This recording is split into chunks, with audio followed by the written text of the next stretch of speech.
Hello दोस्तों, अगर आप यूपी बोर्ड कक्षा 10 के छात्र हैं तो ये वीडियो आपके लिए बहुत ही इम्पोर्टेंट होने वाली है, क्योंकि आपको भी पता होगा कि गद्य और पद्य से कुछ चैप्टर के गद्यांश और पद्यांश आ जाते हैं, जिनके में संदर्भ और व्याख्या और प्रसंग लिखना होता है। तो वो हमें नहीं आता है, तो वो आज हम सीखेंगे कि वो सब कैसे होता है। तो गद्य की बात हम बाद में करेंगे, आज पहले हम पद्य की बात कर लेते हैं। पद्य में जो एक पहला चैप्टर है उसे जिसे सूरदास जी ने लिखा है, उसकी कुछ लाइनें अक्सर पेपर में आ जाती हैं, जिनका हमें संदर्भ, प्रसंग और व्याख्या लिखनी होती है।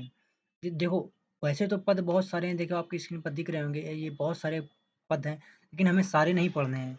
इसमें जो मोस्ट इम्पोर्टेंट हैं, वो पढ़ें, जो पेपर में आने वाले हैं या जिनके आने की संभावना है और पेपर में पहले जो आ चुके हैं। केवल हम के उन्हीं को जो है संदर्भ करेंगे, उन्हीं के प्रसंग और उन्हीं की व्याख्या करना सीखेंगे। तो आपकी स्क्रीन पर ये वाला जो दिख रहा होगा, ये वाला पैराग्राफ, ये इम्पोर्टेंट है और मोस्ट इम्पोर्टेंट है, तो इसके हम लोग संदर्भ, प्रसंग और व्याख्या करना सीखते हैं। तो चलिए शुरू करते हैं। सबसे पहले आप हेडिंग डालेंगे संदर्भ। संदर्भ में ये लिखेंगे कि ये प्रस्तुत पद्यांश हमारी हमारी जो सूरदास जी द्वारा रचित सूर सागर से लिया गया है और हमारी पाठ्य पुस्तक पद नामक शीर्षक से ये लाइनें ली गई हैं। ऐसा हमारा जो है संदर्भ हो जाएगा। प्रसंग में क्या लिखते हैं? प्रसंग में इस लाइनों को जो पढ़कर इनका जो मेन अर्थ निकलता है वो लिखते हैं। जैसे इन लाइनों को मैं पहले आपको बता देता हूँ। इसमें लिखा जाएगा कि सूरदास जी श्री कृष्ण के चरणों की महिमा का वर्णन कर रहे हैं। सूरदास जी इसमें श्री कृष्ण के चरणों की महिमा का सुंदर वर्णन कर रहे हैं। ये हमारा जो है इसमें प्रसंग हो जाएगा। अब हम लोग व्याख्या की बात कर लेते हैं। तो आप हेडिंग डालेंगे व्याख्या। व्याख्या में देखिए, चरण कमल बंदो हरिराई। चरण माने होता है चरण और कमल माने होता है कमल का फूल और बंदो माने वंदना करता हूँ, हरिराई माने होता है श्री कृष्ण की। सूरदास जी कहते हैं कि मैं श्री कृष्ण के चरणों की वंदना करता हूँ जो कमल के समान कोमल हैं। तो ये लाइन आपको समझ में आ गई कि सूरदास जी जो है श्री कृष्ण के चरणों की वंदना करते हैं जो कमल के समान कोमल है और जिनके चरणों की महिमा जो है अपरंपार है। क्यों? क्योंकि जाकी कृपा पंगु गिरि लंघे। जाकी माने होता है जिसकी कृपा से, आप समझ गए कृपा, और पंगु माने होता है लंगड़ा और गिरि माने होता है पर्वत, लंघे माने होता है पार करना। यानी जिसकी कृपा से लंगड़ा व्यक्ति भी पर्वत को पार कर सकता है। अंधे को सब कछु दर्शाई। अंधे व्यक्ति को दर्शाई माने होता है दिखाई पड़ना। अंधे व्यक्ति को सब कुछ दिखाई पड़ सकता है जिसकी कृपा से। बहिरे सुने गुंगा पुनः बोले। पुनः माने होता है दोबारा। बहिरा सुन सकता है, गूंगा पुनः बोल सकता है और रंक चले सिर छत्र धराए। यानी रंक जो है श्री कृष्ण की कृपा से अपने सर पर राजा की तरह छत्र धराकर चल सकता है। सूरदास स्वामी करुणामय। सूरदास जी कहते हैं कि ऐसे स्वामी करुणामय की मैं बार बार बंदो तिह पाई। ऐसे करुणामय भगवान की, मैं श्री कृष्ण की मैं बार बार वंदना करता हूँ। तो ये हमारा इसका जो है व्याख्या हो गया। और हमको दूसरा इंपॉर्टेंट देख लेते हैं।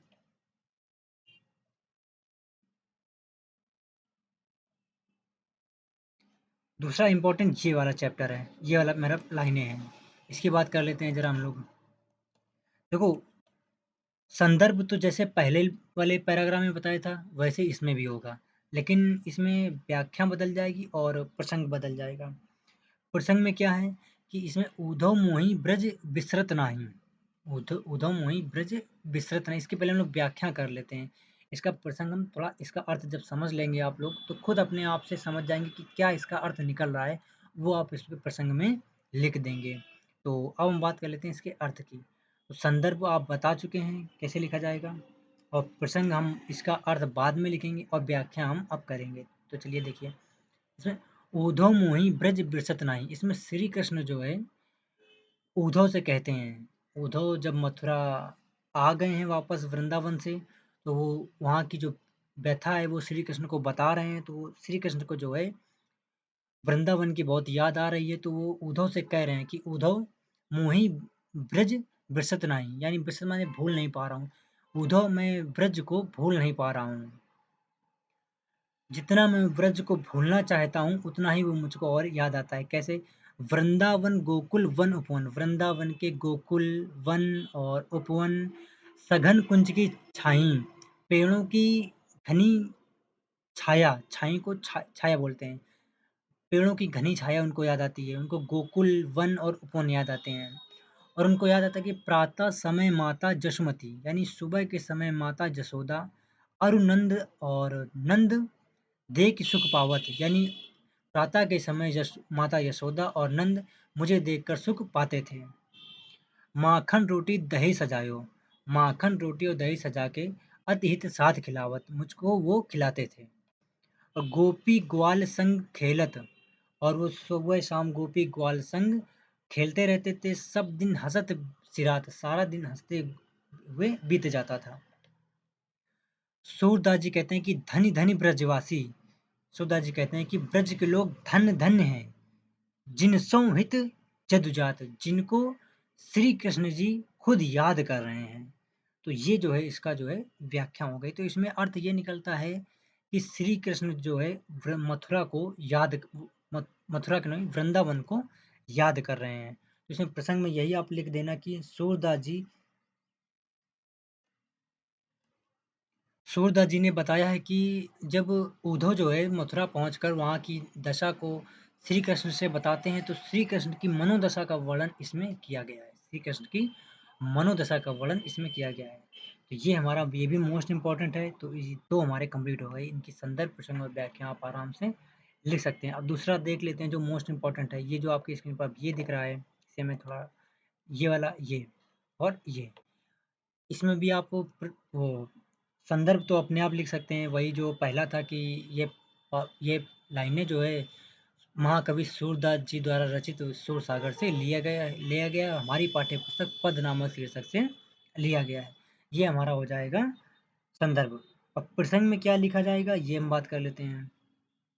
मैं आपको इसमें पहले बता देता हूँ कि प्रसंग में क्या लिखा जाएगा।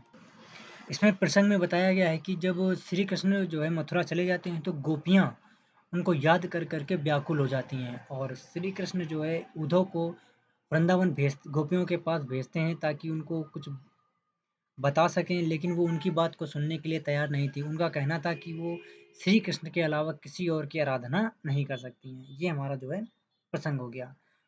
तो व्याख्या की बात कर लेते हैं। व्याख्या हेडिंग डालेंगे और लिखेंगे उद्धव मन न भय 10-20। जब उद्धव जो है गोपियाँ से श्री कृष्ण द्वारा कही गई बात को बता रहे होते हैं तो गोपियाँ कहती हैं कि उद्धव हमारे पास मन न भय 10-20, हमारे पास कोई 10 या 20 मन नहीं है। एक हुतव सो गयो श्याम संग, एक था जो श्याम संग चला गया। कौ अवराधे ईस, अब हम किसकी आराधना करें। यानी एक मन था हमारा जो चला गया है श्री कृष्ण के साथ, तो अब हम किसकी आराधना करें। इंद्री शिथिल भई केशव बिन, इंद्री माने इंद्रियां, शिथिल माने कमजोर हो गई हैं। केशव केशव माने श्री कृष्ण के बिना, हमारा जो शरीर है या इंद्री है वो कमजोर हो गई है श्री कृष्ण के बिना। ज्यों यानी जैसे ही, देहि बिनु शीस, जैसे जो हमारा शरीर है वो बिना सर के है। तो इनके कहने का मतलब है कि हमारा जो इंद्रियां हैं या शरीर है वो कमजोर हो गया है जैसे बिना सर के हमारा शरीर। और दूसरा देखते हैं दूसरी लाइन, आशा लागी रहित तन श्वासा, हमें ये आशा लगी रहती है कि श्री कृष्ण एक दिन आएंगे और हम उनकी आराधना करेंगे। तन श्वासा इसीलिए हमारे तन में श्वास चल रही है, इसीलिए हमारे तन में श्वास चल रही है। जीवी हैं कोटि बरस और हम करोड़ों साल तक जीते रहेंगे। तुम तो सखा श्याम सुंदर के, तुम तो सखा हो श्री कृष्ण जी के, उनके बारे में सब कुछ जानते हो। सकल जोग के ईश, जो सारे ज्ञान को जानते हो। तो सूर हमारे नंद नंदन बिनु और नहीं जगदीश।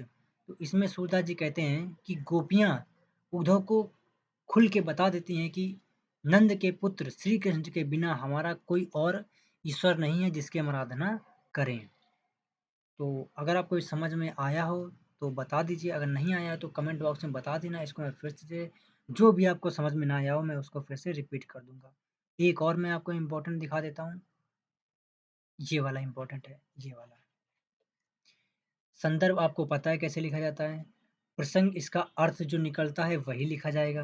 तो इसका मैं अर्थ पहले आपको मोटा मोटा बता देता हूँ कि इसमें क्या है, तो वही जो है हम प्रसंग में लिख देंगे। इन लाइनों में श्री सूरदास जी ने श्री कृष्ण के गोपियों के माध्यम से जो है श्री कृष्ण की भक्ति पर जोर दिया है और निर्गुण ब्रह्मा की भक्ति पर जो है का खंडन किया है, उनकी भक्ति का खंडन किया है। अगर नहीं समझा तो मैं आपको फिर से एक बार बता देता हूँ कि सूरदास जी ने इसमें गोपियों के माध्यम से, डायरेक्ट नहीं बल्कि गोपियों के माध्यम से निर्गुण ब्रह्मा की भक्ति का जो है खंडन किया है और श्री कृष्ण की भक्ति पर जोर दिया है। कैसे? इसको अर्थ को जब हम पढ़ेंगे तो हमें समझ में आ जाएगा कि ये चीज़ कैसे है। जैसे कि पहला पढ़ते हैं हम लोग व्याख्या में, निर्गुण कौन देश को वासी। निर्गुण यानी जिसका कोई गुण नहीं है वो कौन देश का वासी है। तो इसमें गोपियाँ उद्धव से कह उद्धव से कहती हैं कि ये निर्गुण कौन देश को वासी, यानी निर्गुण कौन देश का वासी है या किस देश में रहता है। मधुकर कहीं कहीं समुझाई सौंदय, हम ये सौगंध देकर कह रहे हैं।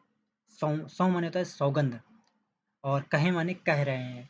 अब बूझत साँच न हांसी, मतलब ये हम पूछ रहे हैं तो हंसी मजाक में नहीं पूछ रहे हैं, ये हम आपको सौगंध देकर पूछ रहे हैं कि निर्गुण कौन देश का वासी है। ये वाला देखते हैं। को है जनक, मतलब कौन है पिता, कौन है जननी यानी कौन है माता, कौन है नारी और कौन है दासी, यानी उनका कौन पिता है, कौन माता है, कौन नारी है और कौन ही उसका दासी है।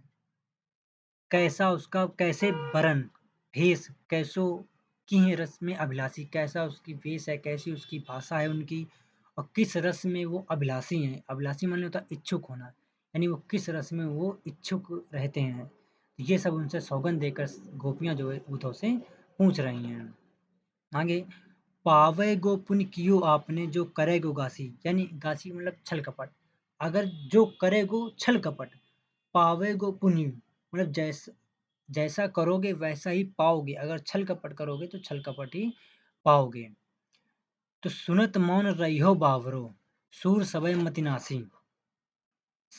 उद्धव की ऐसी बातें सुनकर जो है उद्धव जो है सॉरी गोपियों की बातें सुनकर जो है उद्धव जो है स्तब्ध रह गए। उनके कहने का मतलब उनका मतलब था कि ऐसी तर्कपूर्ण बातें सुनकर वो एकदम स्तब्ध रह गए। उनका जो सारा ज्ञान था वो लगभग उनको ऐसा लग रहा कि खत्म हो गया सारा ज्ञान। मतलब उनकी जो मति है वो उनका नाश हो गया है, उनका जो सारा ज्ञान है वो खत्म हो गया है।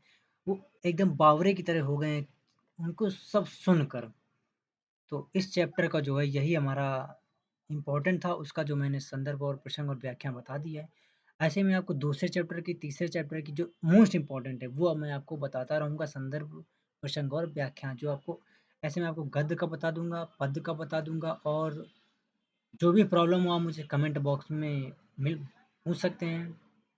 और वीडियो को लाइक कर दीजिए, चैनल को सब्सक्राइब कर दीजिए, और मिलते हैं नेक्स्ट वीडियो में।